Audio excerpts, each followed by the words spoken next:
ఏమిటండి పోట్లాట్లు? ఏదైనా సమస్య ఉంటే కూర్చొని మాట్లాడుకోవాలి గానీ ఇలా పోట్లాడుకుంటారు ఎవరైనా? తప్పంతా నాదే. మీ ఇంటి సమస్యలో తలదూర్చాను చూడండి, నాది తప్పు. నేను బయట వ్యక్తిని, బయట వ్యక్తిలాగా ఉండుంటే బాగుండేది. బుద్ధొచ్చింది, వస్తాను. చందు, పిచ్చి పిచ్చిగా మాట్లాడి నాకు ఇంకా కోపం తెప్పించుకు. నీ చెంప పగలు కొడతాను. ఏమిటండి ఆవేశం? నన్ను కొట్టే అధికారం మీకు లేదనుకుంటాను. అవును నాన్నగారు, మీరు ఇలా మాట్లాడే ఎప్పుడో నన్ను ఇంటి నుంచి దూరం చేశారు. ఇప్పుడు మీకు నన్ను కొట్టే అధికారం లేదు, నా మీద జాలిపడే అవసరం అంతకన్నా లేదు. ఇక మీరెవరో నేనెవరో. వాడి కన్ను మన ఇన్స్టిట్యూట్ మీద పడింది. దాన్ని కొనాలనే నిర్ణయానికి వచ్చాడు. దాన్ని ఎలా అడగాలనే ఆలోచనలో ఉండగా మీ అంతటి మీరే వెళ్లి ఆయన సహాయం అడిగారు. దాన్ని ఆసరాగా తీసుకున్నాడు. అంటే ఏంటి? నేను ఏ విషయంలోనూ కల్పించుకోకుండా ఉండాల్సిందంటావా? కల్పించుకోవద్దని నేను అనటం లేదండి. ఏం చేసినా ఇంట్లో అందరికీ చెప్పి నలుగురి సలహాలతో నిర్ణయం తీసుకోవాలి అంటున్నాను. అలా చేస్తే తప్పు మీదని మావయ్య గారు అంటారా, నేనంటానా? సర్లే, అసలు ఏం జరిగిందో చెప్పండి అత్తయ్య.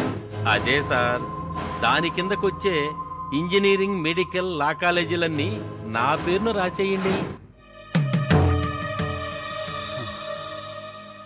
అవునరా, మన ఇన్స్టిట్యూషన్స్ మొత్తం వాడి పేరు రాసేయమన్నాడు. వాడిని చిన్న సహాయం అడిగి వాడి వల్ల లాభం పొందినందుకు వాడు కోరే గొంతెమ కోరిక ఇది. కోరితే మాత్రం ఇచ్చేస్తామా? ఇవ్వకపోతే ఆ ఎమ్మెల్యే ఊరుకోడమ్మా. వాడి బెదిరింపులకు భయపడకండి అన్న. సరేరా, వాడి సంగతి అలా ఉంచు. అసలు అలాంటి వాడితో నీకు స్నేహం ఏంట్రా అని మీ అన్నయ్య చందుని అడిగాను. అంతే, దానికి అంతెత్తున మా మీద ఎగిరి కోపంతో ఇంట్లోంచి వెళ్ళిపోయాడు. బాధపడకండి అత్తయ్య, బావగారు శాశ్వతంగా వెళ్ళిపోతారా ఏంటి? ఏమోనమ్మా, పెద్ద కొడుకు గొడవ పడి అలిగి వెళ్ళిపోయాడు. చిన్న కొడుకుని ఎప్పుడెప్పుడు తీసుకువెళ్తావా అని ఆ దేవుడు ఎదురు చూస్తున్నాడు. అసలు ఏమిటోనమ్మా ఇదంతా?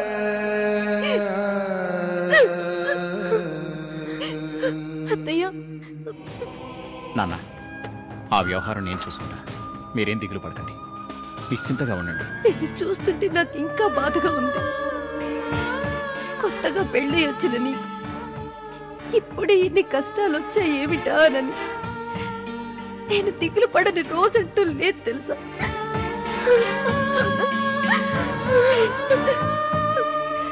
సురేఖ మొహం మీద కాఫీ పోసింది.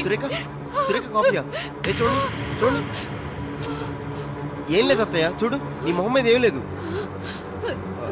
అంతా నీ భ్రమత్తయ్య.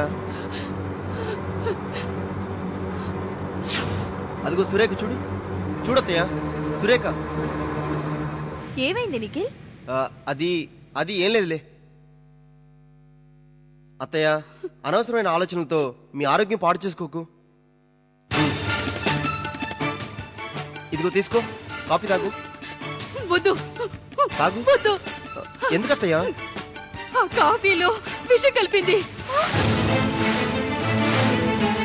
అత్తయ్య, ఏంటిదంతా? సురేఖ ఎంత బాధపడి ఉంటుందో. ఎందుకు ఇలా చేసావు? లేదు నిఖిల్, అది నన్ను చంపేస్తుంది. అత్తయ్య, ఇక చాలు, ముందు కాఫీ తాగు. వద్దు, ఇందులో తప్పకుండా విషమే కలిపి ఉంటుంది.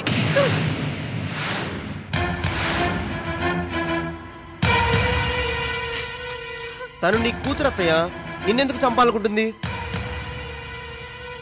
సురేఖ చాలా మంచి అమ్మాయి. కాదు, అది రాక్షసి.